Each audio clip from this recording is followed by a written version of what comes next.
Hi students, welcome in the online classes of DEV School. As you know, in the class 7th G Science, we are on chapter 7th.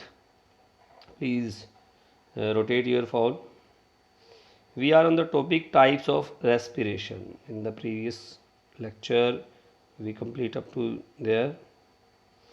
Now we are on topic types of respiration. There are two types of respiration: aerobic respiration and anaerobic respiration. Aerobic respiration is release of energy from glucose in the presence of oxygen. Strictly speaking, aerobic respiration क्या है? Energy का release होना है glucose की form में oxygen की presence में. Aerobic respiration means in air, however, it is oxygen in the air which is necessary for aerobic respiration. अगर सही तरह से कहा जाए कि एरोबिक मीन का मतलब है हवा के अंदर, ठीक है, जबकि ये ऑक्सीजन भी हो सकती है या दूसरी एरोबिक रेस्पिरेशन के लिए ज़रूरी होती है. An organism is described an aerobic if it require oxygen in order to survive. किसी ऑर्गेनिज्म को एरोबिक कहा जाएगा अगर उसे ऑक्सीजन की ज़रूरत पड़ती है सर्वाइव करने के लिए. Types of respiration we have based on oxygen. Oxygen के बेस पे जो रेस्पिरेशन होगी, ग्लूकोज है हमारे पास. Firstly without use of oxygen anaerobic होगी. अल्कोहल, कार्बन डाइऑक्साइड एनर्जी होगी. With the use of oxygen aerobic होगा और कार्बन डाइऑक्साइड वाटर एनर्जी, ये आएगा आपके पास. और in the absence of oxygen होगा एनारोबिक लैक्टिक एसिड एनर्जी. ये अलग अलग टाइप्स ऑफ रेस्पिरेशन हैं. Next we have anaerobic respiration.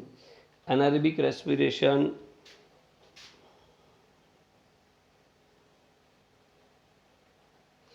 anaerobic respiration take place in the absence of the air. Air की absence में होगी. Here oxygen is not used for the release of energy from food molecules such as glucose.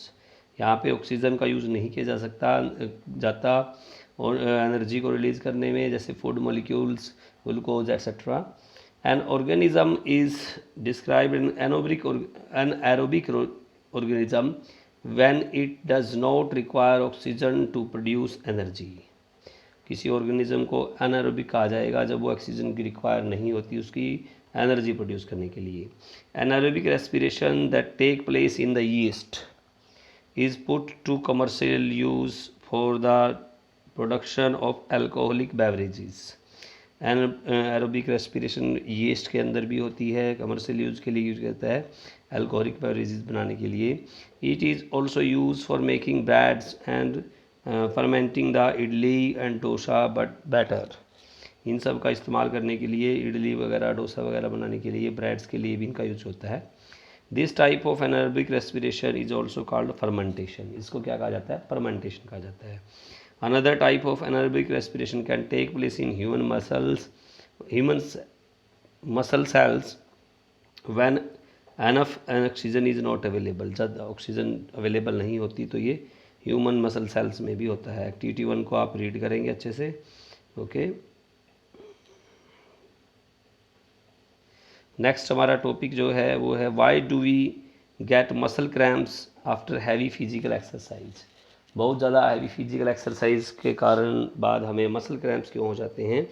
Human muscles can respire aerobically.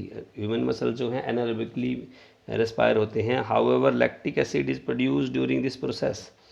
Lactic acid produce होता है in process के दौरान. Accumulates in the muscles. Because of this the muscles can not continue working for long. इस कारण से muscle ज़्यादा देर काम नहीं कर पाती. They get fatigue after some time causes muscle cramps. वो मसल क्रैम्प्स के कारण रुक जाते हैं. Anaerobic respiration in human is less efficient than anaerobic respiration for the releasing energy. जो एनारोबिक रेस्पिरेशन है ह्यूमन्स में ज़्यादा एफिशिएंट होती है एरोबिक रेस्पिरेशन की तुलना में.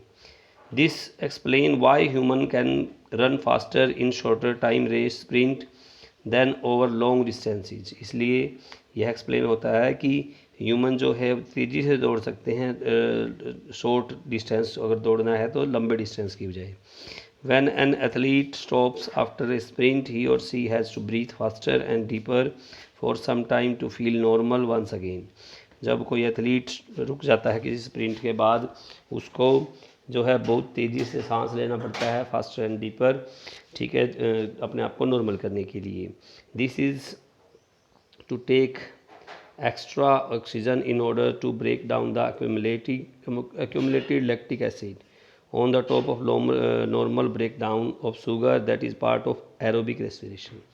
इसमें ज़्यादा मात्रा में ऑक्सीजन हमारे शरीर के अंदर जाएगी और वो लैक्टिक एसिड को अक्यूमुलेट करेगी और नॉर्मल ब्रेक डाउन करेगी शुगर का एरोबिक रेस्पिरेशन में। The body does place back to oxygen depth built up during the sprint. जो ऑक्सीजन की कमी हो गई है उसको पूरा कर देगी। ओके, आज हम इतना ही पढ़ेंगे। Thank you so much.